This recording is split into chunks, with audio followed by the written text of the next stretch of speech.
멀리서 이렇게 와주신 여러분 대단히 감사드리고 또 얼마나 우리 교회 회복에 대해서 관심이 많고 또 염려가 많으시면 이렇게 전국에서 모여들었을까 하는 고마움을 드립니다. 아직도 이제 주는 사회적 거리를 지켜야 되는 상황이기 때문에 많이 오시지를 못해서 죄송합니다. 여러분들께서 아마 교회 들어오시는데도 조금 불편함을 겪으셨을 줄 압니다. 죄송한 마음 전해드리고, 그러나 제가 얼마나 더 다급했으면 또 이런 세미나를 제가 이렇게 열었겠습니까 하는 생각도 가져주시기 바랍니다. 오늘 지금 이 세미나는 오시지 못한 분들에게도 그냥 공개해서 유튜브로 계속 지금 방송을 해드리고 있습니다. 그리고 정말 죄송합니다. 그 만원 그 등록금은 등록에 대한 신뢰성을 확인하기 위해서, 왜냐면 이 그냥 무료로 하면요 그냥 원다고 해놓고 안 합니다. 원다고 해놓고. 그래서 목사님도 오셨네요. 그래서 이제 사전 등록하신 분들은 아마 만원 플러스해서 다 내줬을 거예요. 근데 이제 왜 나는 안 주냐고 미리 등록을 안 하신 분들은 못 받고 미리 혹시 받으셨는지 모르겠어요. 제가 안 드렸나요? 네. 안 맞았어요. 아닐 텐데 미리가 그게 아니라 미리 드려야지. 목사님, 뭐라고요? 책에 포함해서 드리겠습니다. 안 돼. 목사님 그러면 안 돼요. 저는 지금 요즘 담임 목사를 하고 미리 하라고 했죠. 내가 분명히 얘기했는데 제가 하고 그게 뭐 복잡하죠. 항상 저번에 요즘요 저하고 20년 사역을 해서 요즘은 저를 자꾸 능가하려고 합니다. 제가 70년이고 자기가 담임 목사님 먹으려고 그래요. 아 참. 제가 어디 저쪽에 회의할 때 분명히 얘기했는데 뭐라고요? 세상이 다 그런 거라고. 세상에 다 그런 거라고. 잘못하면 제가 쫓겨나게 생겼습니다. 그리고 이제 우리 멀리서 온 미자립교회 목사님들은 별도의 따로 교통비를 아마 신청을 하라고 했는데 안 하시면 뭐 행정은 어쩔 수가 없고요. 자, 그런 말씀을 드리고요. 자, 이제 기도도 했으니까 바로 시간이 짧으니까 이제 드리는 말씀을 드리려고 합니다. 코로나가 이렇게 세계사적 대전환이 될 줄은 처음에는 누구도 몰랐을 것입니다. 우리나라는 지금 다 끝나가고 있지만 그러나 끝나는 것이 아닙니다. 사실은 우리가 앞으로도 조용한 척하자 이런 사람들을 조심해야 되고, 미국과 유럽은 괜찮을 줄 알았는데 세상에 중국을 완전히 차단했던 미국이 전문형이 되고 있습니다. 어떤 전문가는 2년 갈지도 모른다. 근데 경제 효과는 2년이 간답니다. 그리고 이 코로나 때문에 제일 타격을 받은 것이 뭐 여행사, 항공사, 그리고 이제 교회 아닙니까? 불신자들에게는 신천지가 일반 교회나 다를 바 없이 이해가 되었고요. 그래서 한국교회는 이미지 소모를 너무나 많이 했습니다. 이럴 때 한국교회는 선제적 대응을 했어야 했죠. 우리가 정부가 제시하는 7대 방역수칙을 잘 지키며 축소된 현장 예배와 온라인 예배를 병행할 테니까 정부는 교회에 행정명령을 내리거나 간섭을 하지 말아 달라고 선제적 대응을 했어야 했습니다. 저는 진짜 그렇게 주장을 했습니다. 글도 쓰고 또 여러 어른들에게 그렇게 해야 된다고 했는데, 사실 우리 한국교회가 이러지도 못하고 저러지도 못하는 이런 어정쩡한 자세를 취해야 했습니다. 그리고 이제 극소수이긴 하지만 우리 한국교회가 우리는 그런 거 안 지키겠다, 또 어떤 쪽에서는 예배를 강행하겠다. 여러분 요즘은요 언어 사용이 굉장히 중요합니다.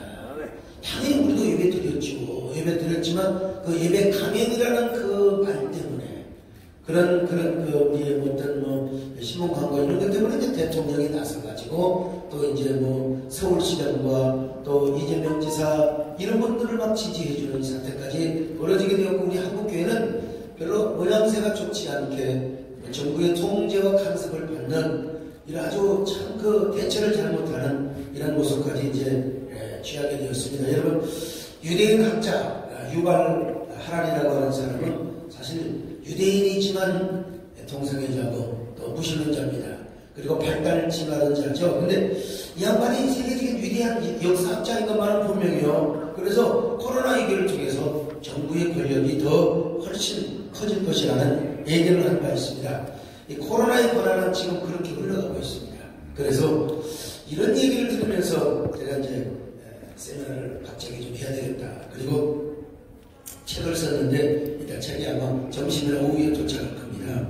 이 책만 봐도 사실은 되긴 되는데 책과 또 말로 하는 것과는 또 다르거든요. 그래서 우리 한국교회 좀 포문을 열고 우리가 함께 깨어나야 되겠다 이런 마음으로 제가 이제 세 가지 이유가 있습니다. 세미나를 하게 된 세 가지 이유가 있는데 첫째로는 21세기라고 그러죠. 21세기 목회연구소 김두현 박사님께서 저에게 동기부여를 해주셨습니다. 이분은 저희 목회에 훌륭한 멘토로 갈 수 있는데 한국교회에서 지금 유일하게 처치 플랜트를 옛날에는 뭐 사회학적 방법으로 또 심리적 방법으로 마케팅에 올리면서 교회 성장에 대한 얘기를 했는데 이제 한계에 다다랐습니다. 그래서 이번엔 처치 플랜터. 근데 이번은요, 우리나라의 9월에서 10월 사이에 우리 한국의 대위기가 온다. 지금은 뭐 아무것도 모르고 그냥 코로나 때문에 다 덮어져 있는데 9월, 10월이 되면 한국교회 대위기설을 지금 주장하고 계십니다.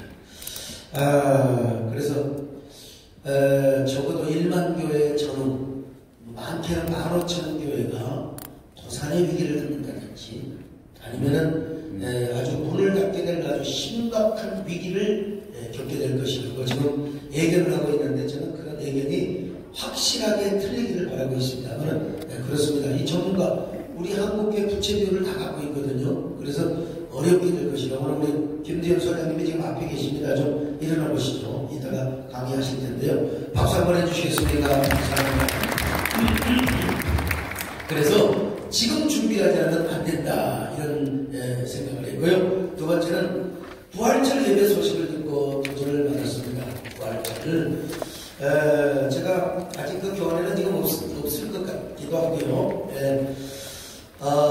저희보다도 많이 모이는 교회, 저희보다도 많이 모이는 교회가 이제 부활절 예배를 드리겠다고 예배 전에 안 드리다가 그렇게 공지를 하고 전국 교육자들에게 예배 드릴 분을 초청하겠다고 그랬더니 여러분 500명이 모였답니다. 500명이 모였다는 그 이야기를 듣고 제가 깜짝 놀랐어요. 이건 아닌데, 정말 이건 아닌데, 정말 큰일이다. 그래서 만약에 사회적 거리두기가 해제되고 예배를 자유롭게 드리는 날, 일상적인 예배를 드릴 수 있는 때에 우리 예배 드리겠습니다 라고 광고하고 교회들 오라고 하면 과연 몇 프로 나올 것인가.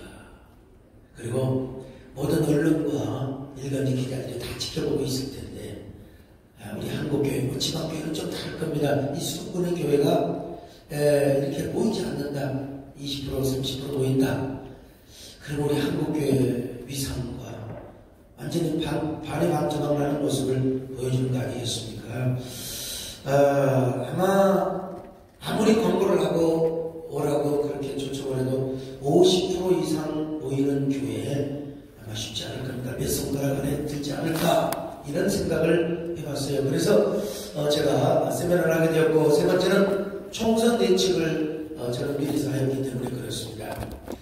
사실 이 나라는요 균형 발전을 하려면 여당과 야당이 어느 정도의 기구를 맞춰줘야 되는 겁니다. 사실 이런 얘기 들으면 또 여당에서 되게 기분 나쁠지 모르겠습니다만 근데 저는요 많은 전문가들이 여당 심판론 문재인 정권의 심판론을 제기를 해서 그게 분명히 먹힐 것이다. 근데 저는 미안하니까 제가 뭐 대통령이 좋아서가 아니라 여당이 좋아서가 아니라 이 사회 흐름을 제가 볼 때에 저는 여당의 압승을 예측을 했습니다.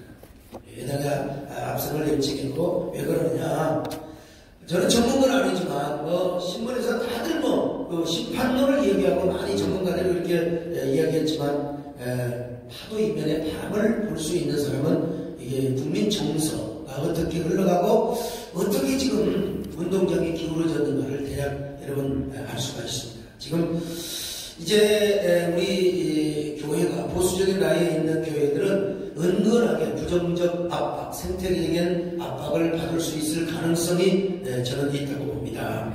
그래서 클리어한테 한번 단체가 한번 써보자 해가지고 여러분 제가요 1박 2일 동안에 우리 문서 선교 담당하는 목사님께 불러줬고 그거는 뭐 계속 받았으니까 그리고 1박 2일 제가 수렴해가지고 여러분 책이 이제 병원을 나옵니다. 여러분 좀 엉터리 있을지도 모르겠습니다만 그러나 하여튼 저로서는 최선을 다했죠. 그래서 제가 이제 뭐 코로나가 시작되면서부터 주일 6번 설교 다 했습니다. 저녁 예배까지 6번을 제가 다 했고 새벽 기도를 제가 하루도 빠지지 않고 제가 다 했고 수요 1부 2부 제가 다 했고 그리고 그 다음에 금요일 철학 기도까지 제가 다 하고 모든 행사 다 쫓아다니고 만남 약속 다 하다가 성대 결절이 왔습니다. 또 제가 성대 수술을 했던 사람인데 성대가 결절이 왔는데도 불구하고 스테로이드제를 먹어가면서 쉬지 않고 계속 책을 제가 불러줬습니다. 코로나가 진정되고 이제 우리가 일상적인 예배를 드린다고 할 때 우리 성도들이 적어도 70% 이상은 나와야 이게 한국교회 체면이 서지 않겠습니까? 그렇지 않으면 정말 만약에 우리 예배 드린다 해서 20-30% 나오면은 제가 볼 때 나중에 회복된다 하더라도 이 코로나에 완전히 압도당한 이런 교회 모습이라고 그렇게 뭐 많은 분들이 이제 평가를 할 것입니다. 그래서 저는 우리가 이제 아마 5월 10일부터는 정상적으로 그래서 5월 10일 아니면 5월 17일에 우리 한국교회 모두가 일제히 우리가 따로 놀면 안 됩니다. 적어도 5월 10일이 좀 빠르다면요. 저희 교회는 그렇습니다. 5월 3일은 시뮬레이션 데이고요. 그래서 그런데 이제 우리 부목사님들이 좀 저보다 급해가지고 보랏빛 초청주의라고 한 줄을 땡겨버렸더라고 주보에. 그래서 뭐 또 그대로 해야 되는 거죠. 요즘은 그렇습니다. 국민이 정치인들은 A라고 알고 있지만 국민이 B라고 알고 있으면 일단 국민을 따라가는 게 사는 길입니다. 너무 자기 주장을 하고 그러면 이번에 다 떨어져 버리잖아요. 그러니까 요즘 보면 담임목사가 이래도 부목사들이 뭉쳐갖고 이런다고 하면 또 따라가. 아까도 분명히 미리 하라고 하니까 또 자기 맘대로 그러는데 이거 참 그런 세상이 되어버렸어요. 자, 그래서 이 D-Day를 우리가 탁 한국교회에 만드는 겁니다. 제가 볼 때 10일도 주고 17일도 주고 그래서 이 세미나 끝나면 자, 우리 교단장님들을 좀 초청을 해서 한국교회가 그렇게 가야 되지 않겠습니까? 17일 딱 D-Day를 정해놓고요. 그리고 나서 이제 D-Day만 정해놓으면 됩니까? 그 D-Day를 정해놓고 이제 우리가 어떤 전략을 가지고 어떻게 우리가 그 교단별로 또 연합기관이 다 뭉쳐서 한국교회 대회복의 날, 새 출발의 날, 바벨론 포로에서 기원하는 날, 우리 한국교회가 다시 세워지는 날로 캐치프레이즈를 해서 우리 한국교회가 일제히 적어도 70% 이상 교회를 출석시키는 이런 그 위상을 좀 보여줄 필요가 있다. 이 얘기는 제가 이제 서론적인 얘기를 하고 이제 말씀을 드리려고 합니다. 자, 분명히 코로나는 기회이기도 하고 또 위기이기도 한다고 생각합니다. 또 어떤 그 코로나, 어떤 또 신종 바이러스가 올지 모르지만 우리가 이제 이번에 속수무책으로 당했으니까 다음에는 예배를 좀 축소하는 날이 있더라도 예배는 절대로 우리가 포기하지 말고 온라인 예배와 함께 성도마차를 함께 이끌어가야 된다. 이런 서론의 말씀을 드리고요. 자, 제가 이 짧은 시간에 어떻게 우리의 예배를 회복하고 교회를 세울 것인가 단기적인 처방과 또 처치 플랜팅의 중장기적인 처방을 제가 이제 말씀을 드리려고 합니다.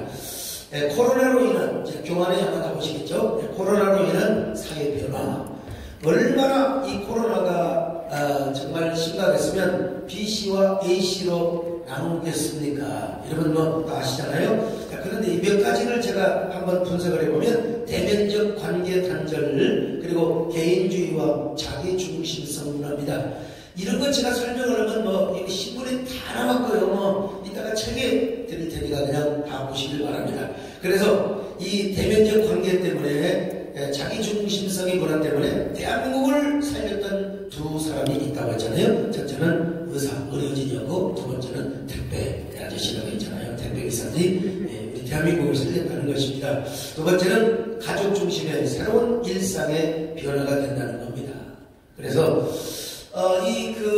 이런 그 문화 속에서 홈쇼핑과 택배 사업이 잘 됐다. 홈쇼핑, 우리 저희 교회 제일제당 홈쇼핑 여러 직원들한테 제가 물어보니까 홈쇼핑의 매출이 막 엄청나게 올랐습니다.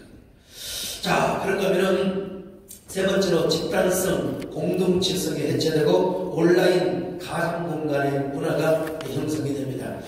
여기 쭉 보면은요, 태초에 하나님은 호모 사피엔스를 창조했고 애플의 스티브 잡스는 호모 사피엔스를 창조했다는 말이 있잖아요. 그래서 지금 이 호모 사피엔스, 그러니까 이 호모 사피엔스라는 말은 무슨 말이냐? 이 핸드폰이 이제 우리 몸에 아주 그야말로 한 지체가 되어버렸다는 거죠. 그래서 요즘은 호모 사피엔스와 디지털 르네상스 시대가 열리게 되어서 현실 세계는 작아지고 그 다음에 이제 가상세계가 커지는 세계가 되어버리고 말았습니다. 그 다음에 세 번째로 다운사이징 사회로 소상공인들의 서바이벌한 삶입니다. 여기서 사실은 개척교회가 어려워질 것이다 이런 얘기를 가슴 아파서 제가 쓸 수가 없었고 모든 게 축소가 됩니다. 모든 게 축소. 대기업도 다 축소하고 모든 그런 그 기업이 다 축소되게 되는데 이런 그 다운사이징 현상이 나타나게 되는데 그렇게 되면은 교회는 교회가 아니라는 겁니다. 저는 우리 김기현 소장님한테 그렇게 되면 되겠느냐고 했지만 이대로 가면 이렇게 어려움이 오기 때문에 지금 준비하지 않으면 아니 된다는 것입니다. 그러면 요즘 제가 TV를 보고 신문을 보면 맨날 한국교회가 대안을 세워야 된다, 준비를 해야 된다, 그러는데 대안을 무슨 대안을 얘기를 해본 사람 저는 전혀 없어요. 그 대안을 나름대로 제가 말씀을 드리려고 하는 겁니다. 그 다음에 다섯 번째로 문화, 예술적, 종교적인 활동보다는 육체적 건강 우선순위의 삶이 시작된다는 겁니다. 여러분, 요즘요, 그 큰 대기업 CGV도 도산의 위기에 처했다. 이런 기사도 우리가 받지 않습니까? 대중가수의 공연이나 클래식과 뮤지컬. 이 저희 남진 가수가 장로님인데, 올해 55주년 행사 봄에서부터 쫙 기획사에서 해놨는데, 코로나 때문에 완전히 그냥 잡쳐버렸죠. 이따가 오후에 잠깐 와서 노래 한번 좀 하라고 MBC에서 찍는 데가 약간 조정해서 볼 수 있으면 온다고 했는데요. 노래 좀 하라고 했어요. 근데 이제 코로나 끝나면 이제 여러분도 한다고 하더라고요. 어떤 말에 그렇습니다. 그래서 요즘 시대가 이제 디지털에서 메디슨으로 이제 바뀌어가지 않습니까? 빌 게이츠가 이제 여러분 그 백신 발견을 하는데 이제 돈을 투자한다고 하지 않습니까? 결국 메디슨 사회로 이제 가게 되는 거죠. 그래서 코로나 이후 현대인들은 문화적, 예술적, 종교적인 활동보다는 육체적인 우선 건강주의. 그러니까 요즘 교인은 하나도 벚꽃놀이는 가고. 여러분 이런 교인들 많대요. 교회는 나가는데 백화점은 가고. 이런 모순이 사실은 어디가 있습니까? 자, 여섯 번째로 글로벌한 사회보다는 국가 이기주의 사회로 전략을 이제 변화가 된다는 겁니다. 그래서 국경이 봉쇄가 되고 이제 해외 나들이 하는 게 당분간은 쉽지가 않아질 겁니다. 아마 유럽도 마찬가지고요. 그래서 이제 헨리 키신저 전 미 국무장관은 코로나19가 세계 질서를 완전히 바꿀 것이다. 자, 세계 질서를 바꿀 것이다. 근데 중요한 건 이건 이제 사회적인 변화고요. 코로나가 가져다준 이 교회 변화, 교회 환경 변화가 정말 무시무시하다고 봅니다. 엄청나죠. 첫째로 교회를 세울 수 있는 환경에서 교회를 파괴하는 환경으로 변화가 된다는 겁니다. 과거에는 어찌어찌하면 교회를 세울 수 있는 그런 환경이었습니다. 이게 언제부턴가 이제 네오마르크시즘 사상이 불어닥치면서 그냥 자꾸 말이죠. 반기독교 정서, 반기독교 문화가 생겨나게 되는 것입니다. 그러다가 이제 이 코로나 사태로 인하여 마지막 동력마저 이제 사라지게 된 것이죠. 코로나 이후에 교회 이탈자 증가, 출석수 감소, 새신자 감소, 헌금 재정의 감소로 인하여 교회에 극심한 위기가 올 것으로 보인다는 겁니다. 더구나 목회자나 성도가 그야말로 도전도 할 수 없고 또 변화도 할 수도 없고 혁신도 할 수 없는 환경적인 구조를 지금 이루고 있습니다. 그러니까 이제 풀뿌리마저도 자랄 수 없는 이런 환경이 되어버리고 말았습니다. 과거에는 세상과 문화와 시대가 교회를 세울 수 있는, 교회를 개척하고 성장시킬 수 있는 환경이었지만 지금은 교회를 세울 수 없거나 파괴하는 환경으로 지금 이제 완전히 바뀌어가고 있다는 겁니다. 이게 첫 번째 코로나가 가져다준 이 교회 환경이고, 두 번째로 영적인 태만과 냉담, 방치, 습관에 체질합니다. 저는 정말 그렇게 확신을 했습니다. 아무리 정부에서, 아무리 이 청와대에서 교회에 찾아와서 또 이렇게 좀 협조해달라고 해도, 우리가 예배를 전면 중지하는 것은, 그거는 우리가 좀 다시 생각해야 되지 않느냐. 우리가 소수 중심으로라도 거리를 유지하면서 방역을 잘 지키면서 우리가 소독하면서 우리가 현장 예배를 중지한다는 건 정말 다시 한번 심각하게 생각해보고 기도해야 된다는 겁니다. 물론 일상 예배를 드릴 수는 없습니다. 우리가 노약자들 또 믿음이 없는 분들 다 온라인 예배 드리라고 하지만 그래도 현장 예배를 지켜야 되는 것이, 그것이 저는 목사로서의 양심이고 소신이라고 생각합니다. 물론 대구 경북은 좀 다르죠. 대구 같은 경우는 당연히 우리는 주의를 지켜야 되지만 이웃의 생명을 존중해주고 이웃 사랑을 실천해야 되기 때문에 예수님의 그 주의 정신을 우리는 지켜야죠. 그러나 우리가 수도권 정도는 그렇게까지 빨리 우리가 예배를 포기를 할 필요가 있었을까? 근데 이게 이제 한두 주 할 줄 알았는데 한 번 시작을 하니까 여러분 2달이 훌쩍 지나버렸어요. 자, 그러다 보니까 성도들은 어떻게 됩니까? 영적인 태만과 냉담 그리고 방치 습관이 체질화되어버리고 말았습니다. 갑자기 코로나 위기 상황이 오면서 예배의 불이 꺼지고 교회가 급격하게 쪼그라들고 맙니다. 코로나 이후에 온라인 예배로 전환하면서 성도들이 현장 예배를 몇 달 드리지 못하다 보니까 교회와 예배에 대한 각오가 너무 태만하게 되었고 냉담한 삶으로 굳어지면 방치하는 습관이 체질화되어 있는데, 이제 이런 사람들이 교회에 오는 것은 굉장히 불편하게 생각한 사람들이 아마 50% 이상 될 겁니다.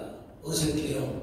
한꺼번에 막 교인들이 막 90% 100% 오리라고 생각하는 건 저는 그거는 오리라고 생각합니다. 우리가 특단의 조치를 하지 않으면 오시기가 힘들다는 사실입니다. 저는요.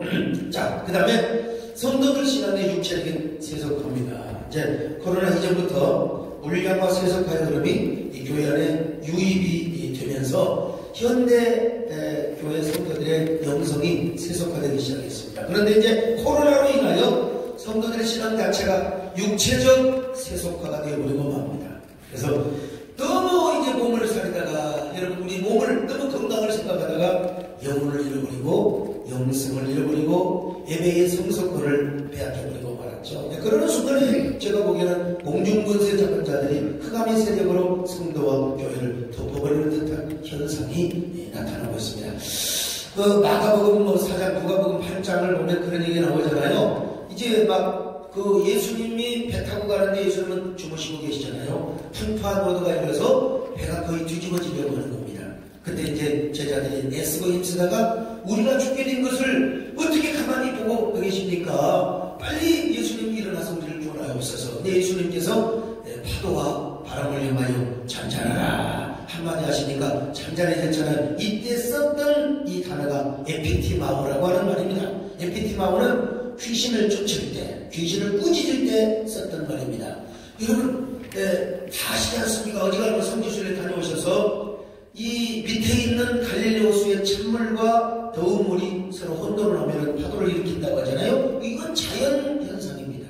이건 자연재해라고 할 수 있어요. 그런데 예수님은 파도만 보는 게 아니라 그 파도 이면의 바람, 그 파도를 통해서 그 배를 뒤집으려고 하는 그 악한 마귀의 정체와 세력을 보고 계셨단 말이죠. 그래서 이 겉으로는 파도를 향하여 꾸짖었던 것처럼 보이지만 그러나 그 단어는 귀신을 쫓는 단어를 사용을 했다는 것입니다. 따라서 코로나는 자연재해로 많은 사람들이 그렇게 보지 않습니까? 하나님 심판이 아니다. 이건 재앙으로 봐서는 안 된다. 사람이 하나님을 어떻게 그렇게 말할 수 있느냐? 그러나 여러분 그렇게 함부로 말을 하면 안 된다고 봅니다. 이 모든 것은 하나님의 절대 주권 안에 있고 하나님의 허용 섭리 안에 있지만, 그러나 우리는 영적으로 코로나는 물론 그렇습니다.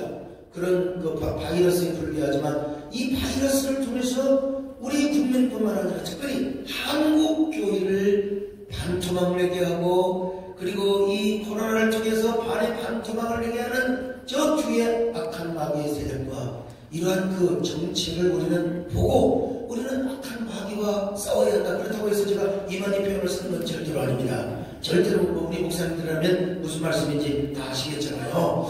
이건 왜 우리 성도들이 교회에 오는 것을 불편하게 생각하면서 왜 식당에 가서는 사회적 거리를 지키지 않고 자기들끼리 모여서 막 그냥, 제가 어디라고 말하지 않겠습니다. 그 권사님들이 모여가지고 막 그냥 침튀기면서 연놀이 하다가 감염이 되면서 교회는 안 나오면서, 난 얘기 듣고 진짜 가슴이 미어졌습니다. 교회는 안 나오면서 모여가지고 연놀이 하다가 감염이 되어버렸습니다. 난 그분들이 누군지 다 아는데요. 이게 바로 뭐냐?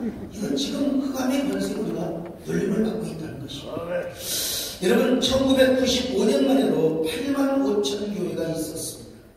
김대현 소장님 맞죠? 8만 5천 교회가 있었는데 여러분 지금은 5만 5천 교회입니다. 5만 5천 교회. 교회가 줄어들어 버렸습니다. 저는요, 그래서 그만큼 지금 교회가 버틸 수 있는 생태계 환경이 악하게 되었다는 겁니다. 근데 저는요, 어디서 힌트를 얻었느냐?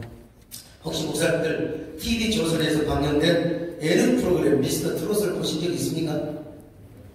목사님 워낙 경건하셔서 대한민국을 떠들썩하게 한 미스터 트롯, 이거 한번 좀 보세요.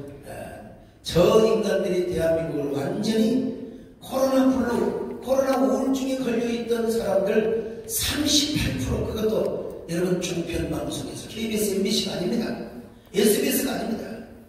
대한민국 역사상 예능 프로 가운데 가장 시청률을 높이 올렸던 그것도 종편 방송의 TV조선입니다. 제가 이걸 어떻게 이렇게 시청률을 올리고 어떻게 이렇게 프로그램을 잘 만들 수 있었는가, 여기에 대한 아주 전문 관계자를 제가 아주 비싼 값을 사주면서 제가 이게 특강을 들었습니다. 여러분, 우리는 트로트에 익숙하지 않습니까? 트로트 하면 뻔합니다. 우리 남진 장로님도 하지만 저 양반이 부르는 노래 옛날 노래, 송대관 옛날 노래, 쨍하고 있더라 옛날 노래 아닙니까? 다 트로트 하면 뻔하고 그냥 관능적이고 말초 신경을 자극하는 흥겨운 노래, 그 정도로 알아가지고 아무리 주현미가 부르건 누가 부르건 간에, 태진아가 부르건 간에, 여러분 그 노래는 우리가 너무나 익숙해왔고 뻔하고 올드 스타일로 그렇게 생각을 했습니다. 전형적인 노래. 근데 다른 방송사에서는 전혀 생각하지 못했던 이러한 그 방송의 포맷을 TV조선에서 기가 막히게 기획을 하는 것입니다. 여러분, 이 프로그램을 준비하는 데는 50명의 인력이, 초인력이 투입이 되었습니다. 초인력. 그리고 프로그램을 설계하는 데만 해도 3개월. 또 참가자가 10,000명이 모였는데 12,000명이 모였습니다. 정확히는 12,000명이 모였는데 이 사람들을 101명을 선발했는데 이 선발 과정도 3개월이 걸렸습니다. 그리고 이제 그 101명 가운데 선발 기준은 노래도 잘해야 되지만 아주 눈물겨운 사연과 감동의 스토리가 있는 그런 사람들만 이제 골라서 뽑았습니다.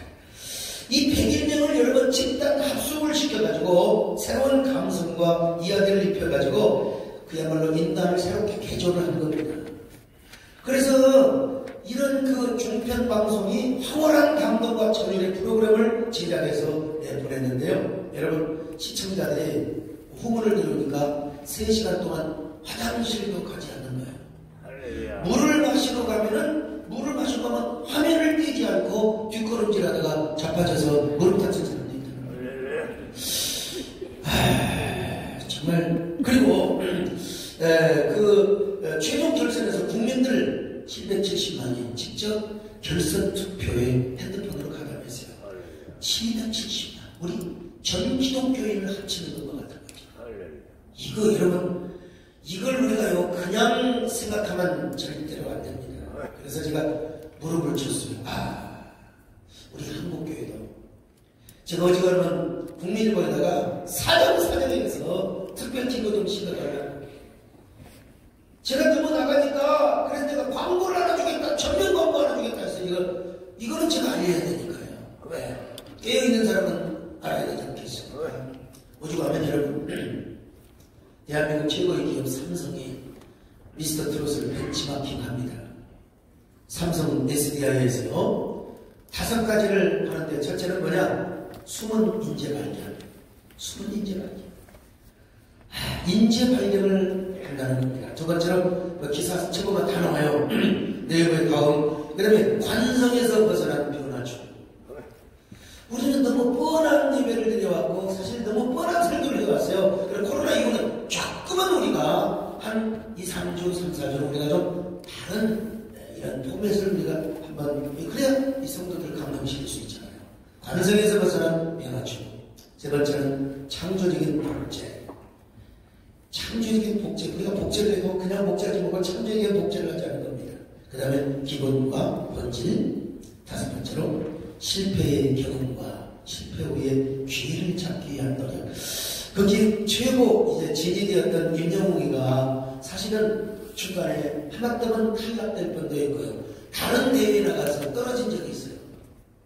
그래서 실패는 하였지만 그러나 실패 후에 자신을 어떻게 복제하고 어떻게 자신을 잘 끌고 나가서 이렇게 그야말로 진이 되었는가에 대한 걸 배워서 앞으로 뭐 수소 자동차를 그런 여러 면에 이제 미스터 트롯을 복제한다는 겁니다. 아니 무슨 뭐 그런 걸 가지고 우리가 무슨 뭐 예배를 도입하고 교회를 바꾸느냐 뭐 그렇게 생각하면 할 말이 없죠. 그러나 우리는 끊임없이 도전해야 됩니다. 마야 문명, 잉카 문명 이런 문명은요 도전을 받지 않고 지그들 것만 고집을 하다 보니까 결국은 다 역사 속에 사라졌어. 그러나 이 토요미오 하면은 도전과 응전 속에서 자기를 지키려고 노력했던 이런 문화는 아주 오래오래 지속이 되었다고 하지 않습니까? 지금 우리 한국교회가 코로나 이후에도 그냥 뻔하게 뭐 30% 나오건 50%가 나오건 그냥 우리가 그대로 간다. 이래가지고는 여러분 우리 한국교회는 이제 여러가지 다가오는 생태적인 압박과 또 여러가지 부정적인 영향 이 그늘에서 우리가 연하기는 힘들다고 보고 그냥 매뉴얼 돌리다가 그냥 우리 의무자게 무너지면 우리 한국교회는 이제 영미교회를 따라가게 될 수밖에 없는 것이죠. 자, 그래서 문제는 교회의 예배와 메시지라고 하는 사실입니다. 우리는 너무나 당연하게 예배를 드려왔고 너무나 뻔한 예배를 드려왔고 우리의 설교에 생명력이 없었습니다. 여러분 성경 공부나 제자 훈련도 어느새 매뉴얼화되어 왔지 않나, 어느새 제도화되어 있지 않나. 정말 우리가 예배를 잘 드리고 예배의 소중한 가치를 제대로 알며 그걸 위해서 우리가 성경 공부를 해왔고 모든 교회 프로그램이 돌아갔다면 우리가 이 코로나 앞에서 어떻게 이렇게 한국교회가 무력하게 압도당할 수밖에 없었을까. 그래서 이제 우리는 코로나 이후에 좀 더 새로운 포맷, 감동의 예배로 바꿔보자는 겁니다. 그리고 설교에도 다시 한번 생명의 동력을 넣어보자는 것입니다. 지금은 9월 초에 때 이제 뭐 온라인 예배가 성경적이냐, 뭐 신학적이냐, 이런 그 흔히도 올라온다는 얘기도 듣고 그런 논쟁을 할 수도 있다고 하는데 저는 진짜 그런 거 정말 안 했으면 좋겠습니다. 여러분, 우리 온라인 예배를 드리고 싶어서 드리겠습니까? 온라인 예배는 온전한 예배가 아닙니다. 사실은 온라인 진정한 예배는 집합성, 공동체성을 이루어야 되고 집례성, 거기에 집례자가 있어야 됩니다. 그러나 전염병이 만연하고 그래서 우리가 일상적인 예배를 드려서 교회가 슈퍼 감염의 집단이 되어버리면 그 모든 사회적 비난을 어떻게 감당할 수 있습니까? 그래서 우리도 온라인 예배를 드렸습니다. 그러나 우리는 현장 예배를 한 번도 끊지 않고 현장 예배를 드렸습니다. 우리가 첫 주 온라인 예배가 딱 닫히니까 한 80%가 나왔습니다. 근데 뭐 서울의 대자체가 조사를 해보니까 20%, 25% 나왔더라고요. 우리는 그만큼 예배에 대한 그 아주 신성함, 이게 교육이 되어 있었죠. 그러나 이제 안 된다 이렇게 나와서 만약에 폐쇄가 되고 그러면 큰일 난다. 교회들을 자제시키고 훈련시켜서 이제 참 이제 온라인을 우리는 유튜브 사역을 뭐 이제 한 지가 한 6개월밖에 안 됩니다. 그런데 이번에 이제 온라인 예배를 드리면서 엄청나게 유튜브가 활성화되고 또 유튜브 아마 제가 모르긴 몰라도 우리 저희보다도 큰 교회가 많이 있지만 유튜브 조회수는 아마 1, 2를 계속 다쳤을 겁니다. 그만큼 이제 활성화가 되었던 것이죠. 네 번째로 4.15 총선의 결과가 보여준 진보 사회로 변합니다. 진보 사회 변화. 이건 참 어쨌든 간에 이 4.15 총선의 결과 7대3으로 운동장이 다 기울어져 버렸습니다. 보수와 진보가.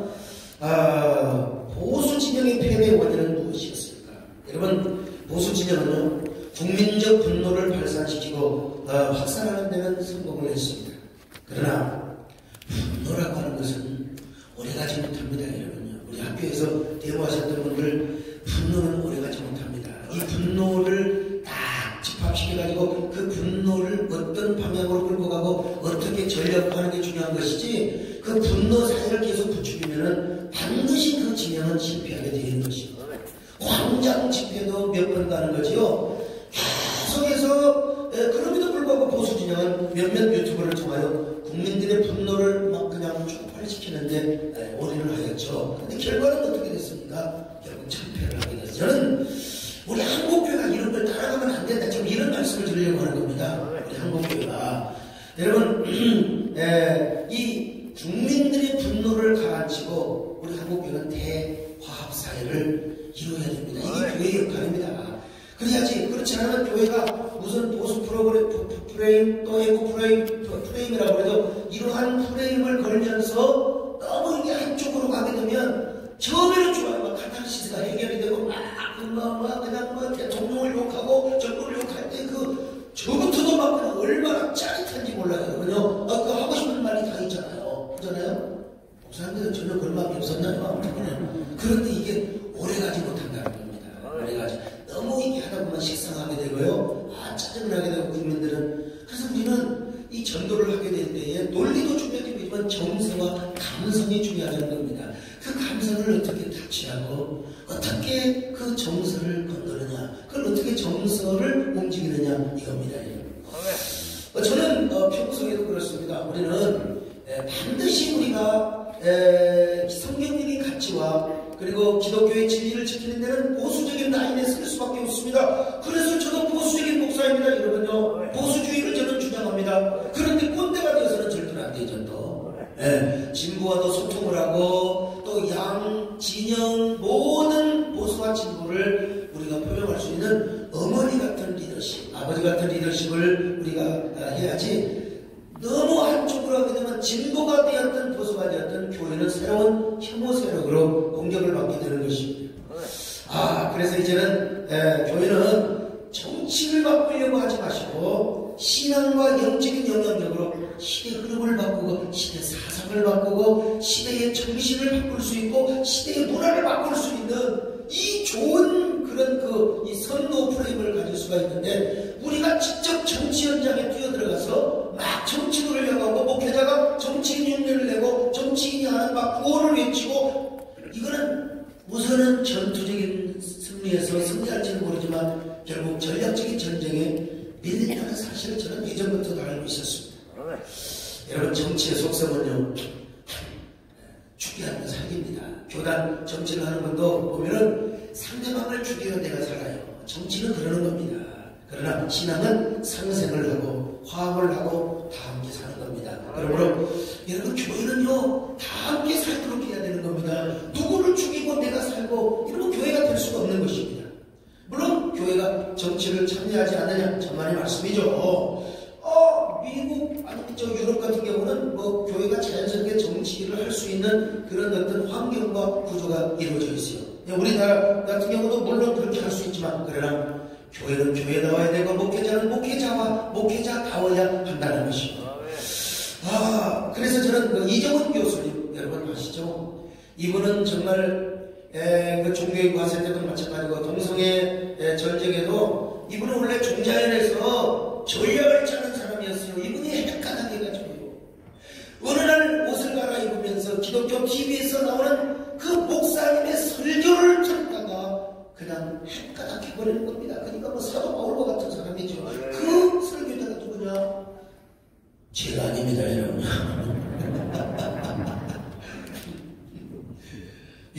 목사님의 설교를 듣다가 그렇게 했는데, 이분이 이제 우리 한국교회가 너무 정치적 리스크를 입게 되었다. 너무 정치적 리스크를 작용하게 되었다.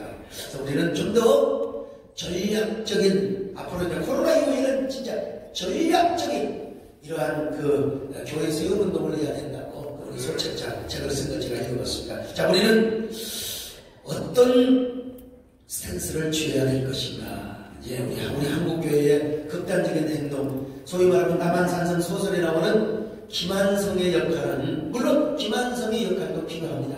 그분의 목소리도 내야 되죠. 그러나 김한성이 맞던가요? 김상원이죠. 죄송합니다. 김상원. 우리 총회 임원이 김한성이 있어가지고 죄송합니다. 김상원의 역할은 뭐였습니까? 우리나라 자존심만 부렸지. 강일로 목사님 하나님이 그냥 자존심만 세운 겁니다. 그러나 이제 최명길이가 끝까지 간신대비 소리를 들었지만 인조를 구하고, 그리고 나라를 구하고 백성을 구하고 조정을 구했습니다. 그런데 그런 결국 또 청나라에 끌려가서 저 심양의 감옥에서 쓸쓸하게 감옥에 갇혔다가 노년의 삶을 마쳤지만, 그러나 나라를 구하고 또 백성을 구하며 조정을 구했던 사람이죠. 제가 지금 뭔 얘기를, 정치 얘기를 하려고 하는 게 아니라, 우리는 뻔한 전략, 뻔한 매뉴얼, 그렇게 해서 우리가 창피하지 말자는 겁니다. 이런 모습 따라가지 말고 우리는 21세기형 새로운 포맷으로 거듭나야 한다는 것입니다. 같은 설교자, 같은 예배를 인도하는 사람이라 할지라도 우리 수옥이, 알맹이가 새로운 포맷으로 형성이 되면, 여러분 똑같은 노래요. 예를 들어서 저 바다가 없었다면 우수, 예를 들어서 보랏빛이 없어서 누가 불렀던 노래인데, 다른 애들이 새로운 인간 개조를 해서 새로운 포맷으로 노래를 부르니까, 여러분 38%의 국민들이 그냥 그 TV조선 앞에서 모든 공중파 방송을 쪽팔리게 하고, 국민들을 완전히 움직여버렸다는 데서 저는 새로운 아이디어와 감동, 새로운 착상을 제가 얻게 되었습니다. 자, 그러면 이제 시대적인 사명이 뭐냐? 교회를 세우는 겁니다. 교회를 세우는 거예요. 처치 플랜팅 하면 과거에는 교회 개척학으로 통용이 됐는데, 그렇지 않습니다. 지금은 교회의 개척의 의미를 넘어서 화석화된 교회를 다시 새로운 교회로 세우는 의미까지 포함이 됩니다. 그러니까 이미 정형화되어 있어요. 이미 화석화되어 있는 교회를 이제 다시 새로운 동력의 바람을 불어넣어가지고 교회를 세우는 겁니다. 견고하게 세워서 그 동력을 가지고 우리 지역에, 아니면 해외에, 다른 지역에 또 다른 교회를 세우는 것입니다. 그래서 이제 만물을 충만케 하는 자의 충만에 예수님의 교회론의 말씀을 이루어가는 것이 바로 뭡니까? 처치 플랜팅이죠. 예를 들어서 우리 세대교회가 정책이나 세특에 있다고 합시다. 그러면 우리 세대교회 안에 다시 교회를 세우는 겁니다. 다시 젊은 교회를 세우고, 다시 아주 영적인 교회를 세우고, 다시 활력 있는 전성기, 정책에서 수태기로 가는데 다시 전성기로 회복시켜서 아주 액티브한 교회로 세우는 게 뭡니까? 이게 바로 이제 처치 플랜팅이죠. 그리고 이런 그 동력을 가지고 우리 한국의 공적 사역을 이루어나간다든지, 우리 한국의 생태계를 세워나가, 이게 바로 뭡니까? 바로 처치 플랜팅이라고 하는 것입니다. 예를 들어서 과거에 부흥의 파도를 타라, 부흥이라고 하는 말은 사실은 우리가 부흥을 해야 되는데 언어상 이건 고어입니다. 올드한 단어가 되어버리고 말았습니다. 사실 정말 우리 안중면 목사님도 오셨네요. 우리가 성령운동 하셔서 정말 이 퍼펙트 스톰이 그냥 우리 한국교회에 그냥 확 떨어지면 얼마나 좋겠습니까? 근데 이제 그렇지 않는 때에는 우리가 우리의 믿음을 가지고, 우리의 전략을 가지고 이제 우리 교회를 우리가 세워나가야 돼. 우리가 세워나가야 돼. 거기에 성령이 막 불이 떨어지면 얼마나 좋겠습니까? 평양 대부흥처럼요. 호주 대부흥, 웨일즈 대부흥처럼 말이죠. 미국의 1차, 2차 대각성 운동처럼, 그러면 얼마나 좋겠습니까? 그렇지 않더라도 우리가 교회를 플랜팅해 나가야 된다는 것입니다. 김두현 소장님 맞죠? 플랜팅을 해 나가야 됩니다. 자, 그래서 이제 교회를 세워나가는데, 자, 그러면 코로나 어떻게 코로나 이후에 교회를 세워나가야 할 것인가. 자, 저처럼 모이는 것부터 할 수 있지만 그러면은 안 돼요. 이 기초가 되고 나서 이제 우리가 어떻게 한국교회 지표를 회복할 것인가. 이거는 좀 이따 하겠습니다. 자, 코로나 이후 교회에서 저처럼 성경적 신앙, 초대교회 신앙으로 리셋을 원래 상태로 되돌리는 걸 말하죠. 리셋하는 것입니다. 여러분, 제가 이래도 목회자 가운데에서는 생태계라는 말을 제가 제일 먼저 썼습니다. 한국교회 생태계를 써야 된다. 그리고 저는 제 나름대로 저는 무슨 정치적 라인에 선 게 아니라 필요할 때는 여당도 필요할 때는 야당도 그래서 우리 일단 교회를 세워야 돼요. 교회가 살면 여러분 국가와 나라는 분명히 살게 될 줄로 믿습니다. 저는 정파의 욕심이나 정권의 욕심은 절대로 없는 사람이고 저는 정치적 욕망이 없는 사람이니까. 그런데 이거 여러분 애써 싸워왔던 전면에서 싸워왔던 것들이 그냥 하루아침에 바람과 함께 사라져버리고 말았어.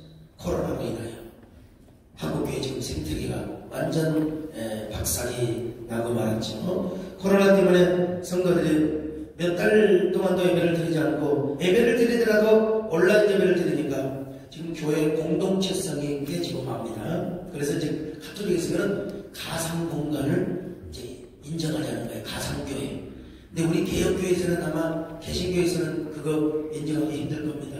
우리는 가상교회 하여간 이 가상 공간이 앞으로 커지긴 하는데 그래도 우리가 신학적으로는 동의하지 못할 겁니다. 그러나 노약자들을 위해서 또 여러 가지 어려운 분들을 위해서 여전히 이후에도 온라인 예배는 송출하는 것은 저는 선교상 마땅하다고 봅니다. 왜냐하면 저희도 해보니까 한 예배당 많을 때는 저희가 이제 6번을 드리잖아요. 그래서 8,000건, 7,100건, 8,000건 그러면 가족들이 대부분 드린단 말이에요. 그럼 몇 만이 드리겠습니까?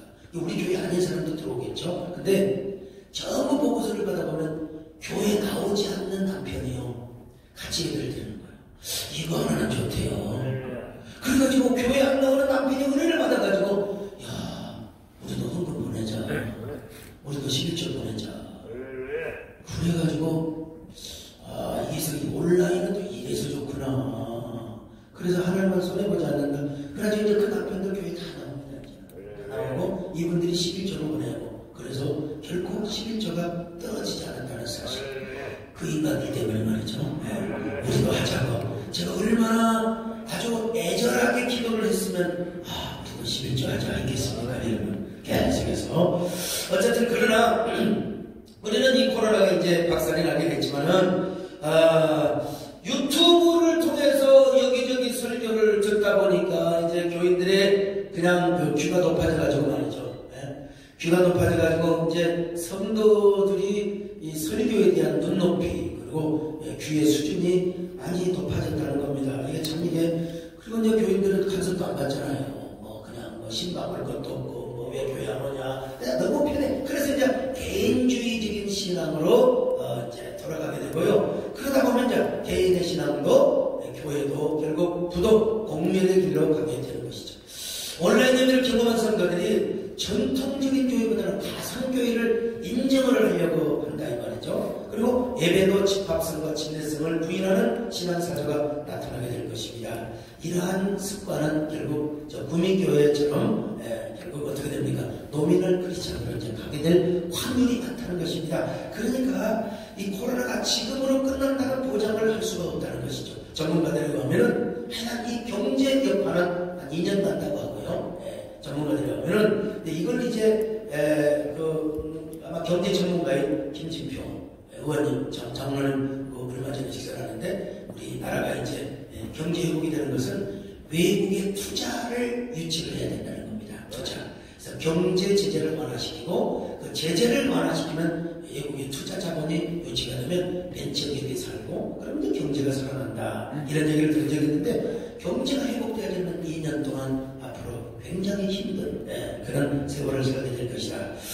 그런데다가 또 신종 어떤 코로나 이상한 바이러스가 또 나타나게 되어버리면 이제 완전히 한국교를 향하여 확인 사살을 하게 되는 것이죠. 그러니까 우리가 만에 하나를 위해서 우리는 이제 물론 빌 게이츠가 돈을 많이 투자해서 백신을 발견하게 될 거예요. 이 백신은 재래시장의 고신장을 말하는 그 백신이 아니고요. 어쨌든 그 백신을 말합니다.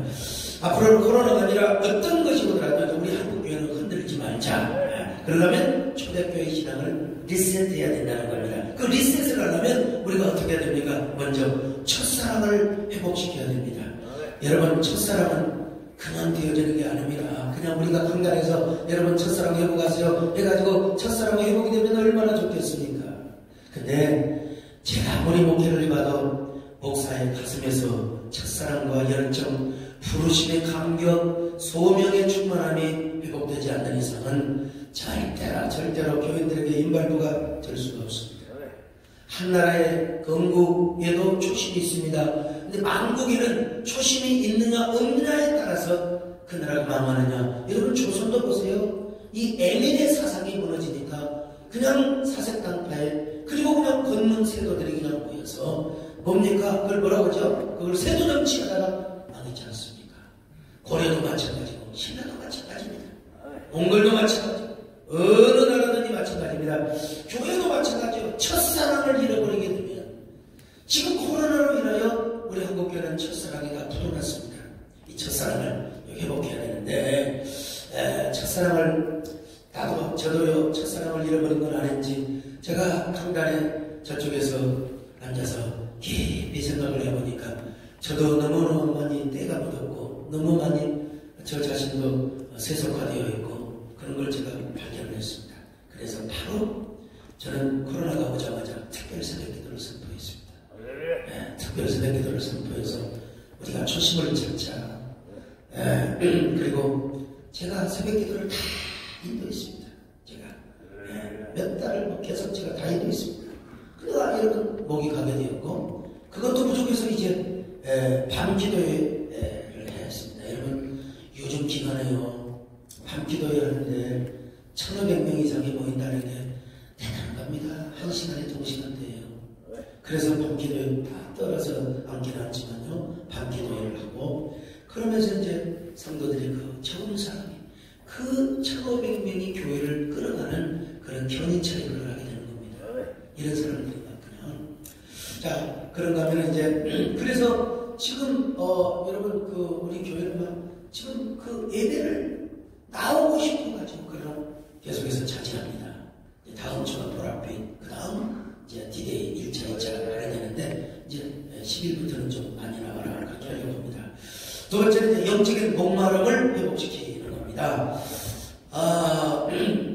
저는 하여튼 이것도 하나의 전략이겠죠. 근데 제가 이렇게 또 그 설교를 제 나름대로 좀 봅니다. 보는데, 저는 두 가지입니다. 저는 예배를 사모하고 교회론적인 설교, 그리고 하나님을 향하여 목마름을 부추기는 그런 개인적으로 그런 설교를 하고요. 아무리 성경을 명쾌하게 한다 하더라도 저보다도 유튜브 더 설교 잘하고 저보다도 더 깔끔하게 하는 건 많이 있지 않겠어요. 근데 그분들의 설교를 보면 그냥 일상적인 설교를 조금 더 간절하게 하는 듯한 제가 그렇게 느꼈어요. 그러나 여러분 하나님을 목마르게 하고 하나님을 갈망하게 하면서 항상 저는 공적인 메시지를 넣습니다. 우리 한국교회, 우리 교회가 살아야 된다. 공적인 교회, 공적인 메시지를 저는 항상 제가 사별을 했습니다. 항상. 그것이 저는 시대의 사명이라고 생각하기 때문에 그렇습니다. 그래서 이제 그렇게 하려면 목회자부터 영원히 하나님을 향하여 갈망하게 하고 낮에도 그렇고 밤에도 그렇고 텅 빈 교회당에 와서 엎드려 기도하고 눈물을 쏟고 하나님 이대로 교회가 무너지면 안 됩니다. 저는 뭐 그렇게 생각을 하죠. 오지 않는 내일을 미리 염려할 필요는 없지만 그러나 우리는 최악의 경우는 대비해야 된다. 최악의 경우는 대비해야 되지 않습니까? 근데 뭐 사람에 따라 다를 수 있겠죠. 저는 좀 극성이라고 하는지 몰라도 예배를 2달 이상 드리지 않아도 너무 태연하게 만나고 다니고 일상적으로 생활을 하는 분들도 계세요. 뭐 그분은 또 그분대로 또 하나님이 주신 은사가 있겠지만 그러나 저는 그게 용납이 안 되었습니다. 교회 덕에 와서 엎드려서 기도하고 한 마리 암사슴이 되어서 정말 주님의 은혜가 없으면 살 수가 없다고. 하나님 내가 은혜가 있고 내 안에 가슴이 충만해야 내면이 충만해야 제가 이제 하나님 앞에 이 교인들을 이끌어갈 수 있습니다. 그러면서 이제 다윗이가 사슴의 시냇물을 갈급하기에 알갑하니까 사슴의 시냇물을 어떻게 하죠? 시편 42편 1절 갑자기 하나님이여 사슴의 시냇물을 찾기에 제가 몰라서 그러고 해서 그만 있는 거죠. 내가 주님을 그렇게 닮아간다고 했지 않습니까? 제가 또 그냥 합니까? 목사가 깡만 파먹고 살서 저는 어제 밤늦게까지 이제 또 강의도 준비하고 해야죠. 저 사실요. 책 썼다고 그냥 입에서 줄줄 나오진 않잖아요. 근데 이제 근데 거기에서 이제 암사슴이거든요. 암사슴 여성 명사로 되어 있습니다. 여성. 그래서 이제 다윗이가 암사슴이 새끼를 맺을 때 4월 오래되면 큰 게 아닙니까? 얼마나 복이 마르겠어요. 새끼를 맺는데 물 있는데 맹수가 있지요. 얼마나 암사슴이 그 복이 타겠습니까? 그런 암사슴처럼 자신이 하나님을 갈망한다는 거예요. 그러면서 이 찬송을 많이 불렀습니다. 여러분 한번 같이 불러볼까요?